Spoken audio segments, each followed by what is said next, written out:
Assalamualaikum warahmatullahi wabarakatuh.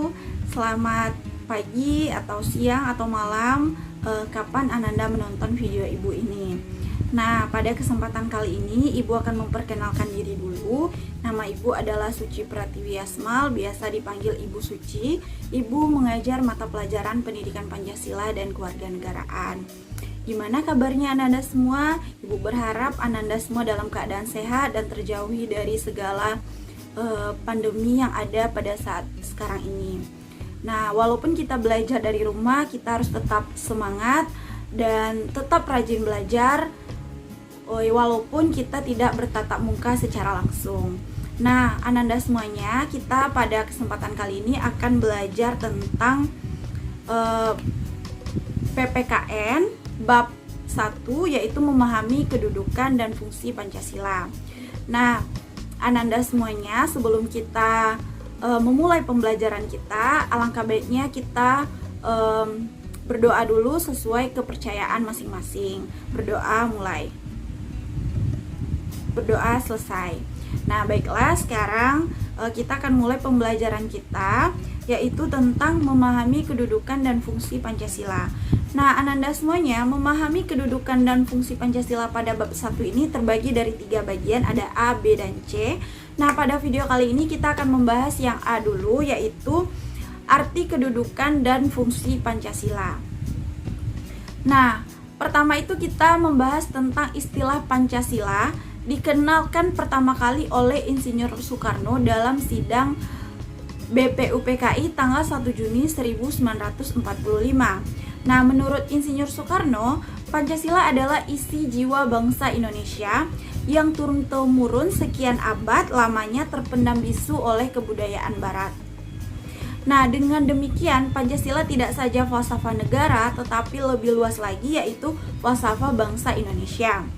Muhammad Yamin menjelaskan bahwa Pancasila berasal dari kata panca yang artinya adalah 5 dan sila yang berarti sendi atau dasar atau peraturan tingkah laku yang baik.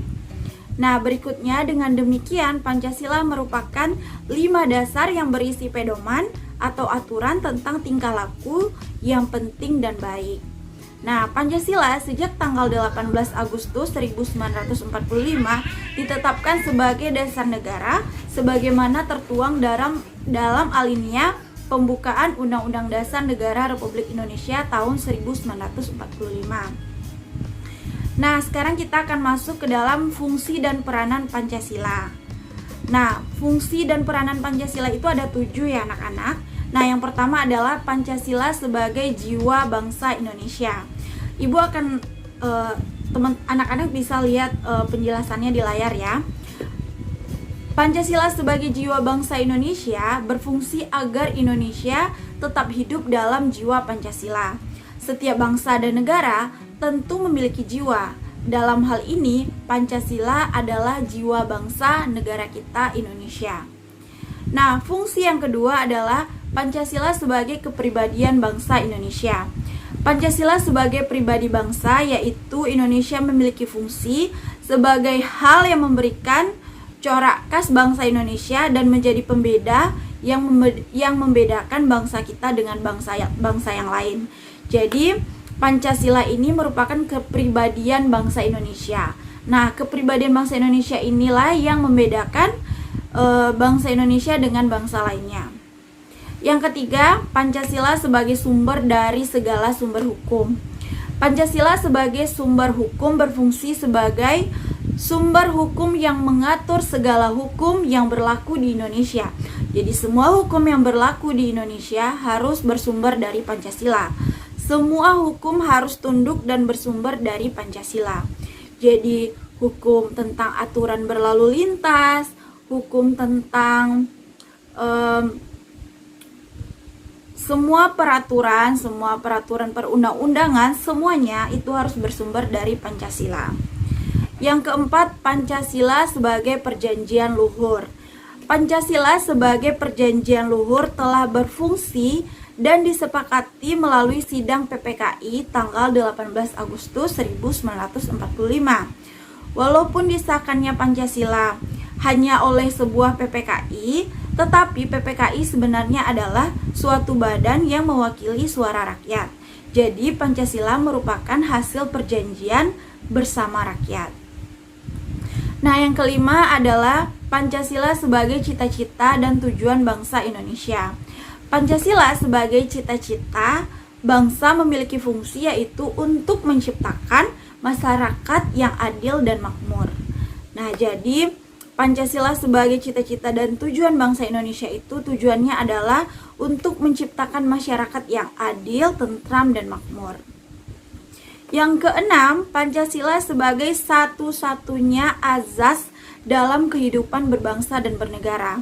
Pancasila sebagai satu-satunya azas adalah sebagai konsekuensi ditetapkannya Pancasila oleh bangsa Indonesia sebagai dasar negara dan juga merupakan perwujudan melaksanakan Pancasila secara murni dan konsekuen. Yang terakhir adalah Pancasila sebagai moral pembangunan.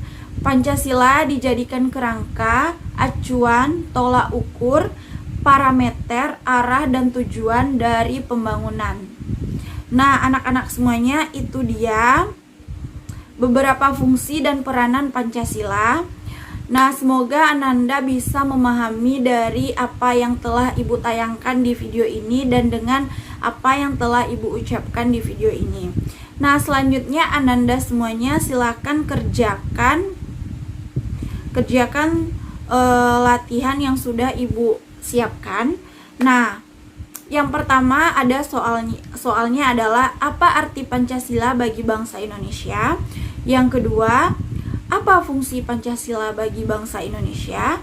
Dan yang ketiga, siapakah the founding fathers yang merumuskan Pancasila?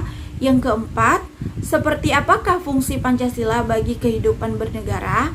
Yang kelima, sebutkan contoh nyata Pancasila sebagai sumber hukum di Indonesia.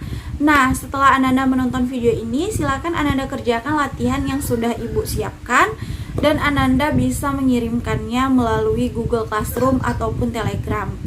Nah, Ananda semuanya, sampai di sini dulu video kali ini. Semoga Ananda mengerti dan memahami. Bagi yang tidak paham boleh langsung tanyakan dan japri kepada Ibu. Sampai di sini dulu video kali ini. Sampai jumpa di next video. Assalamualaikum warahmatullahi wabarakatuh.